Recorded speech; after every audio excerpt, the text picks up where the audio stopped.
আসসালামু আলাইকুম ওয়া রাহমাতুল্লাহি ওয়া বারাকাতু। সন্ত্রাসী মুসলমানরাই কেন হয়? হাজারো মিডিয়ার হাইলাইট করা প্রশ্ন। চলুন আজ এই প্রশ্নের জবাব দিই স্যার ডক্টর জাকির নায়েক। तो ये कहना कि सिर्फ मुसलमान ही आतंकवादी हमले कर सकता है, ये बिल्कुल गलत है। आप कहते 100% ये बिल्कुल मानने को तैयार नहीं हो सकता है मुसलमान कर सकते, तो क्यों मुसलमान को ही टारगेट किया जा रहा है? बराबर तहकीक करो, मुसलमान रिस्पॉन्सिबल पकड़ो, हम आपका साथ देंगे, लेकिन बेबुनियाद पकड़ना मेरे हिसाब से सही नहीं। अगर मुसलमान कुछ गलत काम करते हैं तो नाम आता है का मुस्लिम टेररिस्ट।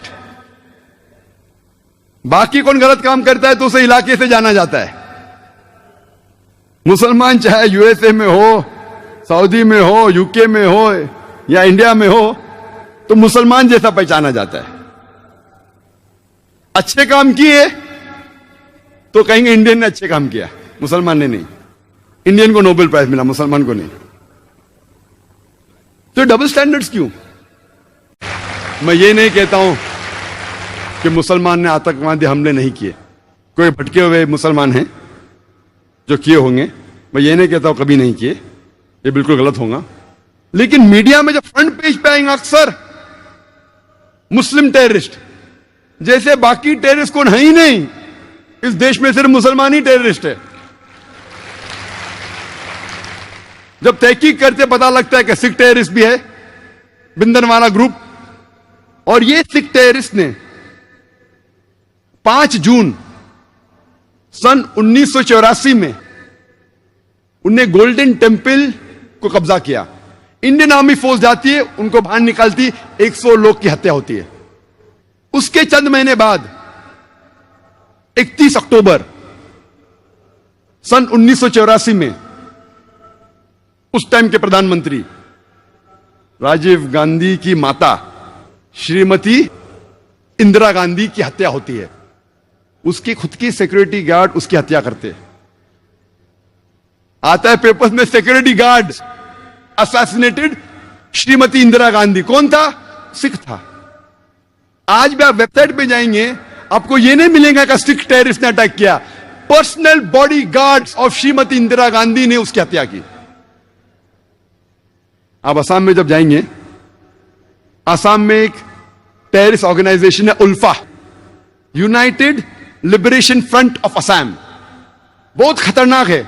उनका मेन मकसद है, वो हिंदू ऑर्गेनाइजेशन है, हिंदू आतंकवादी ग्रुप है। उनका मेन मकसद है कि मुसलमान को मारना, मुसलमान की हत्या करना। और आपको पता है कि चंद सालों में उल्फा, सिर्फ उल्फा ने, ये 2 साल के पहले का स्टैटिस्टिक्स है, अभी अपडेट नहीं किया हूं मैं, 2006 तक के उल्फा ने 749 टेररिस्ट अटैक्स किए। There is no other terrorist organisation in the world history who has done 749 terrorist attacks. 749 terrorist attacks ULFA ने किए चंद सालों में सिर्फ।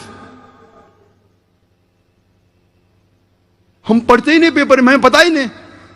मैं जब बॉम्बे में पेपर पढ़ता हूं, पता चलता कश्मीरी टेररिस्ट, मुस्लिम टेररिस्ट। जब मुझे कश्मीर लोग काफी बुला रहे थे तकरीर करने के लिए, और मैं सोच जाऊं क्या नहीं जाऊं, जाऊं क्या नहीं जाऊं, फिर 2003 में सोचता हूं मैं जाऊंगा। अल्हम्दुलिल्लाह वहां की गवर्नमेंट पूरा इंतजाम करती है, और 14 साल के बाद सबसे पहली बार खुले आम पोलो ग्राउंड में तकरीर करने की परमिशन देती है। माशाअल्लाह 1 लाख से ज्यादा लोग वहां मौजूद होते। मैं सोच रहा था मैं जाऊं क्या नहीं जाऊं, हालात बुरे हैं। मौत का तो डर नहीं, अल्हम्दुलिल्लाह अल्लाह के काम के लिए। बस सोच रहा था अच्छी फिजा है कहने गया मैं।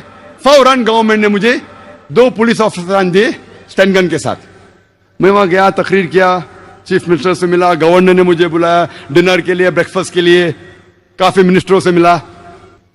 हालात तो लग रहे थे, लेकिन मुझे कुछ महसूस नहीं हुआ कि 2 बॉडीगार्ड्स की जरूरत थी। चंद महीने बाद मैं जाता हूं असम में, एयरपोर्ट पे उतरता हूं, उतरते ही 4 पुलिसमैन स्टैंड गन के साथ। 4 पुलिस, असम में क्या जरूरत है? असम में 4 पुलिसमैन, वो भी स्टैंड गन के साथ, क्या जरूरत है? जब मैं सड़कों पे निकलता हूं, एयरपोर्ट से दूर जाता हूं, फिर एहसास हुआ मुझे 3 दिन बाद कि अगर ये 4 पुलिस अफसरान मेरे साथ नहीं होते थे तो शायद मैं आज नहीं होता था यहां। हमें तो पता ही नहीं आसाम की हालत क्या है। आसाम में इतने आतंकवादी हमले हो रहे हमें पता ही नहीं है। मुझे तो बिल्कुल नहीं पता था, मैं न्यूज़पेपर पढ़ता हूं हमेशा। वहां जाने के बाद पता चला, इंटरनेट पे तहकीक करने के बाद पता चला कि वहां की terrorist organisation is one of the most dangerous, बहुत खतरनाक। ऐसे कई टेररिस्ट ऑर्गेनाइजेशन असम में, बोडो, मिजोरम में कई क्रिश्चियन ऑर्गेनाइजेशन है,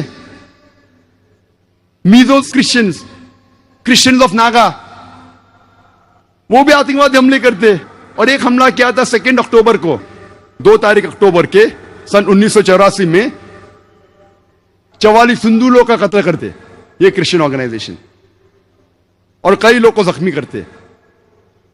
खाली क्रिश्चियन लोग ने कितने हमले किए हिंदुस्तान में वक्त नहीं है, क्योंकि 10 बजे तकरीर बंद करना है हमें।